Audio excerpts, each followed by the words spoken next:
What's going on, y'all? So yes, I know Sisterhood of Hip Hop came on.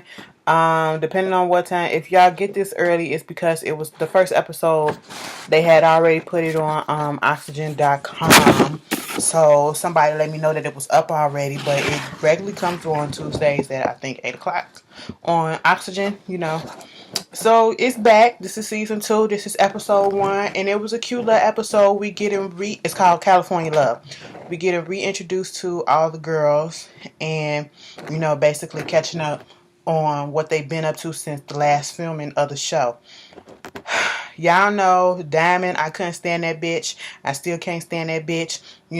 She went through all of that shit. Like, I gotta look up how old these girls are, because if she called Naima Supreme a youngin' one more time, like she 30 something and this bitch is only 20, I'm just tired of y'all in the same age range, y'all in the same level field, because I don't care, Nuck, if you buck. That was a long time ago. Okay, no one is feeling you right about now because you did all that talking and talking and talking on the first season, and your album still ain't out. What single? I don't know. If it was one out, I wasn't checking for it. I didn't hear it. I don't care, okay? Don't get on these shows and big yourself up so big and then shit don't happen. So you won't be looking stupid. Because as of yet, the only person who really has gotten, somewhere and is putting shit out, I don't care if it's getting widely known, but their name is getting buzzed everywhere, is fucking Sia. Okay? She didn't put out a mixtape ever since this show went off. Singles and shit, all the dyke drama that's going on between her and her. Ooh, girl, we can get into that, but let's just get into the story. This episode. So, in this particular episode, we see Diamond. She's back in ATL. She's having a party or whatever. Her family is there. The brat is there. Kind of found out the brat was like one of her mentors, and she was basically saying that her stuff is like on a standstill because she don't know which way to go, because the guy that was at the record label, Brian, that we saw on first season, who was always talking to her, he got sent to jail for a few months, and it's like other people coming in his place, and it's like, should I listen to them or keep my loyalty to him and all this stuff? And the brat was like, girl, you gotta move forward, okay? You gotta keep going. Fuck waiting on motherfuckers, okay? That's what he'll want you to do. You got a career. He had his career. He fucked that shit up. Move forward and do what you gotta do. And if y'all hear some stuff in the background, that's my computer is editing and all that stuff. So I apologize. It does that sometimes. That's the fan. But probably a little hot. It'll get over it. Then moving on from that, you got Sia. Why do you want to call her Sia? Sia and Naima. They meet up in LA. Sia pulls up in the fucking Rolls Royce. I said, bitch, what? Since when? And, picking up Naima from LAX, and it's Grammy weekend, Grammy week, and they have this performance that they're doing together. They both headlining at a club or whatever. And they catching up. And basically, from what we learned about Sia is that she did break up with Renee. Let me tell you something. I was so glad when she broke up with her, because that girl was not for you, Sia. So do not, Sia, don't feel bad. Okay, I'm gonna call her Sia because it sounds better. I think I'm saying it wrong. Sia, don't feel bad about that shit. That bitch was not the one. Okay, she was grimy. She was dirty. She was just all type of trouble. Okay, she just was not for you. Alright, and the shit that she did afterwards, I ain't got time to go into it, but when I say dyke drama is so interesting and so good to be a part of sometime, and just be on the outside just looking like showing their asses, showing her ass on fucking Instagram, just call it, it was just disgusting. Like, girl, if you moved on.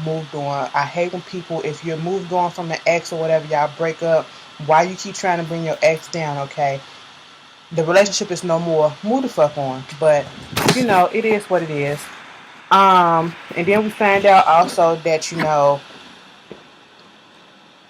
Sia, she's still with Tank, but her contract with him is about to be up, and she's trying to decide whether or not she wants to sign back up with him.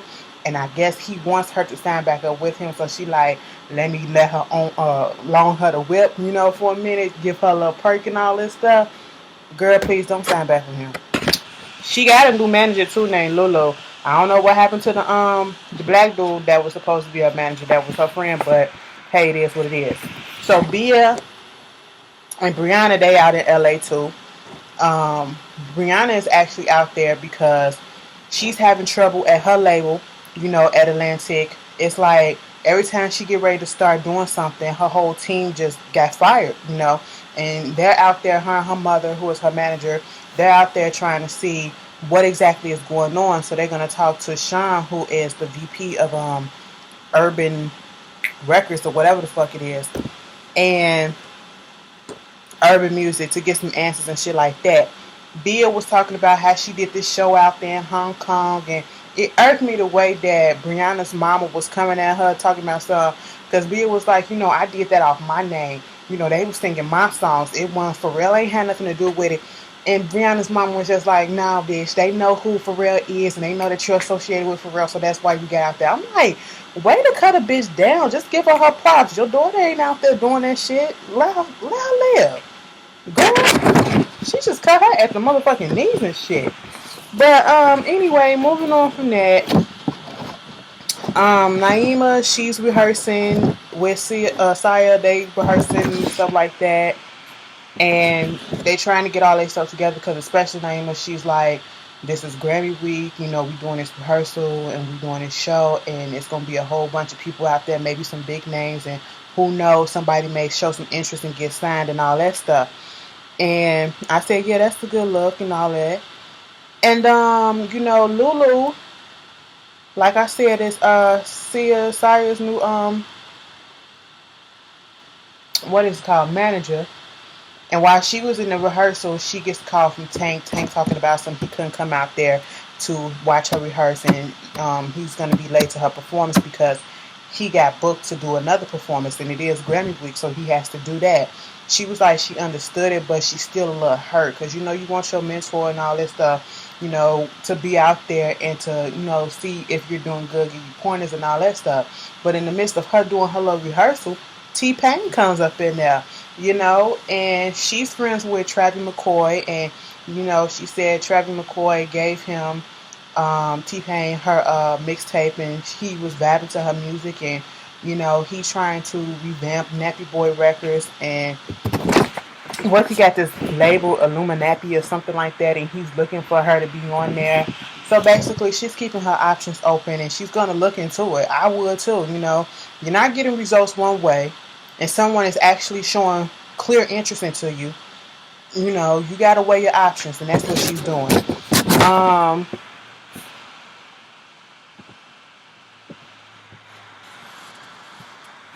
Brianna and her mama, they meet up with Sean, and they finally had this meeting, right? And basically, because she was like, ain't no promo, ain't no music, ain't no budget, ain't nothing.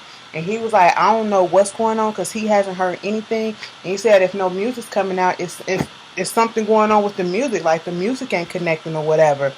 And you got to go back to square one, start over or whatever. Go back to what you was doing with the mixtape and stuff like that. You got to keep hitting the streets and putting out stuff until something connects, and until the label head or whatever, something catches the ear of the label that they want to put out there. And it was like, so basically you want us to work for self, and it's like we're independent again. And he was like, every artist is independent these days until somebody big see them. And I was like, that's true. And they was talking about how the business is so fucked up now. They don't give you no real bonus or no budget to do stuff. You got to spend your own money. I said, well, you see the state of the music industry, so it's not really surprising. It's really fucked up because back in the day, the labels actually did shit for you. They wasn't trying to push just singles and stuff. They actually tried to push albums. And nowadays, I feel bad for most of these entertainers that come out now because they not getting the same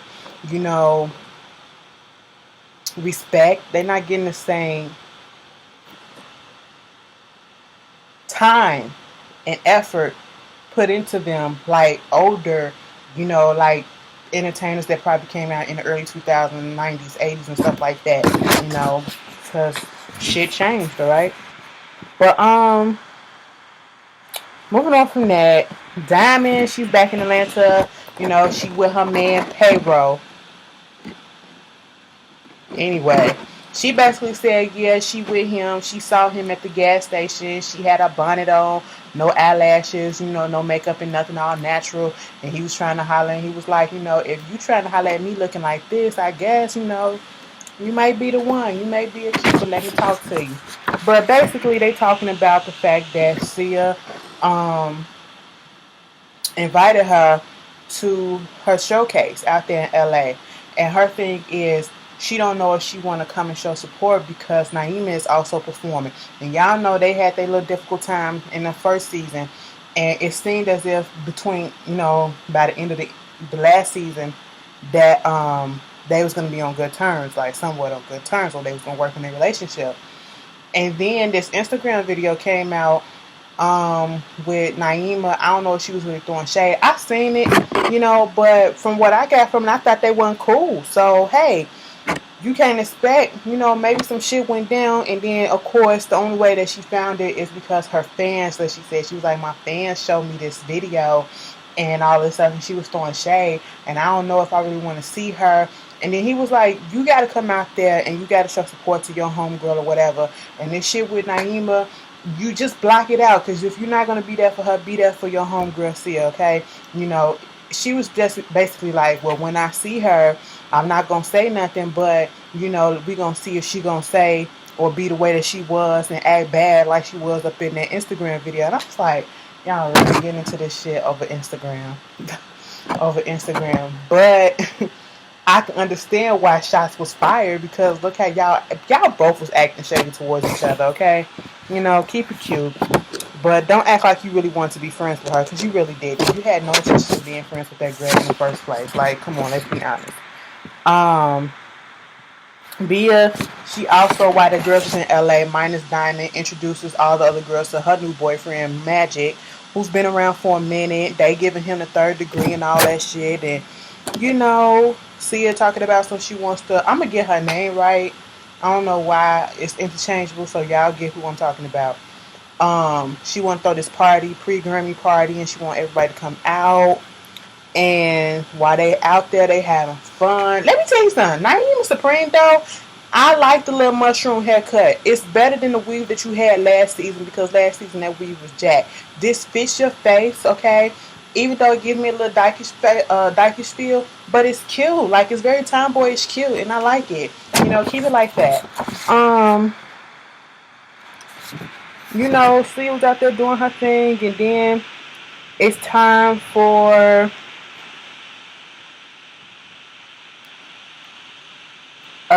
the actual showcase or whatever. Sia did have a little scene with Travis McCoy, and he was telling him how, he listened. She met up with T-Pain and how he's interested in all this stuff, and that, she should keep her stuff open and, weigh her options and stuff, because her contract is up with Tank, and if stuff ain't working right over there, you may want to move over to something else. And so it's the night of the show. Diamond shows up.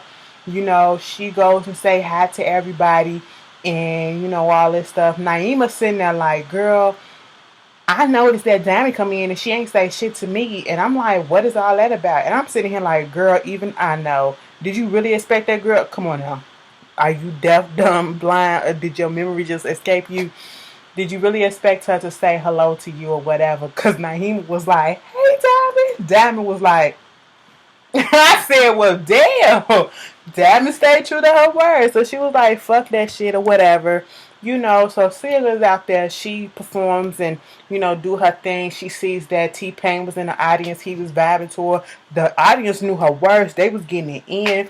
Naima gets up there, when Sia was on stage, Sia pulled Diamond up there and they did a little thing or whatever. Naima gets up there, the crowd was reacting to her and all that stuff really nicely. And Brianna was on the sideline just looking like, I see the way that the fans interact with them. And they're like saying the words and stuff, and I want that. And so she has to work on that. So she was like, fuck the shit that's going on with the record label. Let me work on this music and get more in touch with my fans and stuff. Putting myself out there and having that, relatability and stuff like that, so that they can go hard for me. And I was like, that's cool. Now, T-Pain talked to Sia after the show. And I felt so bad for her because Tank didn't show up because he had that show he couldn't get out of. And, you know, this is further pushing her towards T-Pain's side because he is really coming on strong that he wants this girl and he's interested in her, telling her that, you know, you did a bomb-ass performance. There's some people that's been in the game for a minute, they couldn't pull off what you did. And I was like, that's good, I guess. And Diamond talking to a band member of hers, I guess she the keyboardist, her slash best friend and all that stuff, who was trying to encourage her and tell her you need to get back into the music. And the shade that she threw at Naima talking about something, I can describe her show in one word, bird shit. I thought that was 2 words. But okay. And I was like, she just like to hate. She just like to hate. I know you don't like the girl, but get a girl her props, okay? The people were vibing to her. You know, I mean, you wasn't up there doing nothing of your own. You got pulled up by Sia. So, like, girl, get the fuck out of here. And that's basically what the episode was about. You know, Sia's just thinking about moving on and all that stuff and yada, yada, yada. Next week, Brianna, no. Who gets into it next week? I think Diamond and Naima gets into it. See, no, Tank talking about something. So, yo, it's been words going around saying that you looking into getting to somebody else. You know, you've been talking to T-Pain. I'm like, hell yeah, nigga, you ain't been doing your job, so I'm gonna be looking elsewhere. I have to keep my options open, okay? You eating, I need to eat. But this looks like it's gonna be a good season. Gonna be as catty as it was last season, and you know Brianna gonna get arrested because she hit that girl. They got into a fight in that club. I seen the preview. I was like, oh shit. But yeah, I will be continuing to review this season like I did last season. Hopefully it turns out to be just as good and y'all stick with me. And yeah, tell me what y'all looking forward to. And I'll see y'all later. Peace.